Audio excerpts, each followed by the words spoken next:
Hey guys, welcome back to the channel. Fabrizio Romano here as always to keep you posted on the transfer market. Today guys, updates for you as always, every single day, every single night, every single morning. We're always here together to keep you updated on absolutely everything. And tonight guys, we have to talk about several different topics. I remind you, it's less than 2 weeks to the end of the summer transfer window, so you can like this video, turn on the notification bell, subscribe to the channel, and so we can move forward together every single day. Let me start with the exclusive news of the night, because I told you on my channels, and I'm here to explain to you the possibility to see Ollie Watkins, English national team, Aston Villa striker, moving to Saudi Arabia. Al Hilal from Saudi have sent an official bid to Aston Villa worth, according to my information, 45 million euros package for Ollie Watkins. And so that's a very interesting story, because now Al Hilal are going very strong for Ollie Watkins. The number 45 million euros includes also add-ons. So it's a total package of 45. My understanding is that Aston Villa want more to get the deal done, but this is the third time Al Hilal arrive and approach Aston Villa. Al Hilal expected to continue this negotiation, and my understanding is that the player wants the move. My understanding is that Ollie Watkins is open to going to Saudi Arabia. Ollie Watkins believes that this could be an opportunity financially.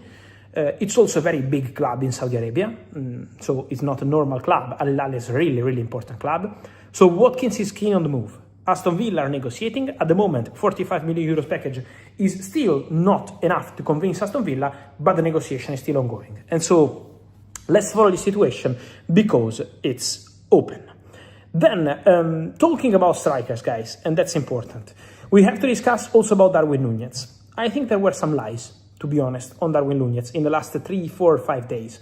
Someone said the done deal with Trabzonspor. Someone said Darwin Nunez is traveling to Trabzon for medical test and contract signing. Darwin never had any scheduled flight. Asking his agents, asking his close camp, no one was confirming this. And now Darwin Nunez could leave Al Hilal, but to stay in Saudi and join Al Diriyah. There is a negotiation ongoing between Darwin and Al Diriyah. At the moment, it's not a done deal yet, but there is an active conversation for Darwin Nunez. Then, talking about strikers, Aston Villa, if Ollie Watkins goes to Al Hilal, one of the names under consideration, not the only one, but one of the names, is Nicolas Jackson. Jackson was a target for Aston Villa already in summer 2025. Unai Emery used to work with Nico Jackson at Villarreal, and the connection between them is very good. Aston Villa share a very good relationship with Chelsea. Don't forget the Morgan Rogers deal. Don't forget the Alejandro Garnacho deal. So the relationship is very good.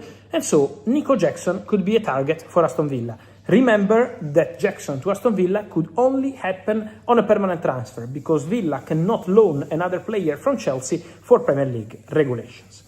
Then, among the questions I'm receiving from you, also one of the stories I told you overnight in the video around dinner time here in Europe, it's about Karim Koulibali, the centre-back from Werder Bremen. This is a top talent, guys. So this is a player for Strasbourg, but expected to go to Chelsea one day if all goes to plan, obviously.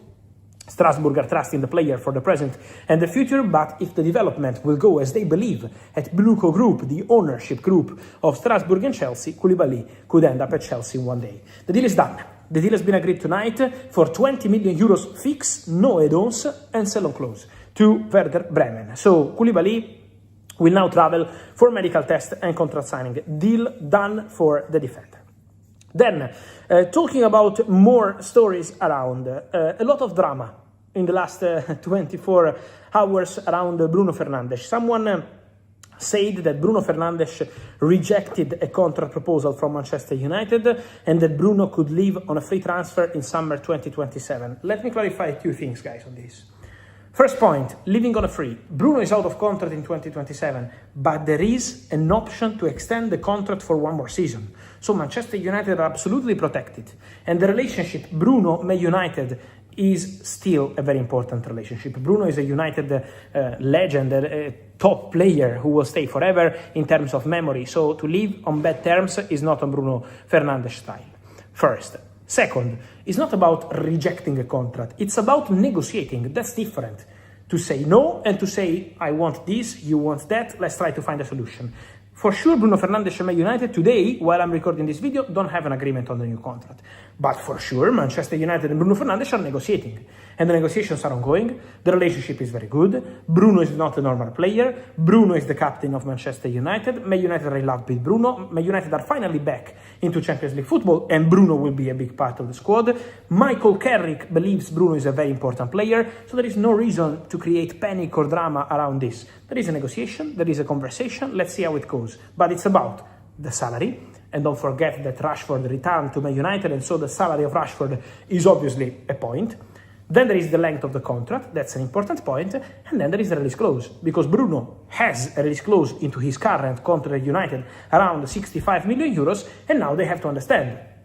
Keep the clause, remove the clause, change the numbers, when to activate it, how many years valid. So many topics to discuss. That's not an easy negotiation that takes 5 seconds to sign a new contract. Also because Bruno is a fantastic player, but he's no longer 20 years old. And so obviously every single contract now becomes important because it's going to be one of the last, 2-3 contracts of his career. And so for sure it's an important moment. That's a negotiation. Then no need for panic or no need for drama. And just to finish, guys, also wanted to mention to you Cody Gakpo.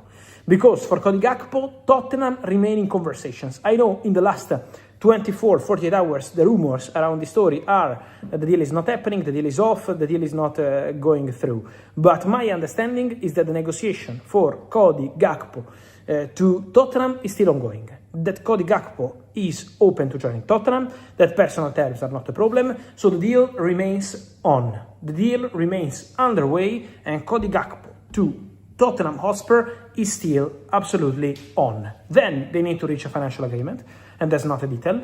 Remember that if Gakpo is going to Tottenham, Liverpool will sign 2 wingers, top target Barcola +1. So it's still a long story in short time, because now there are less than 2 weeks of summer transfer window. So we'll be following the situation. These days, anything can happen. But what I can guarantee, at this time of the night on, what is today? Tuesday, nothing has changed yet. There is no deal off. The conversation remains ongoing, and we have to follow the situation to understand what's going to happen.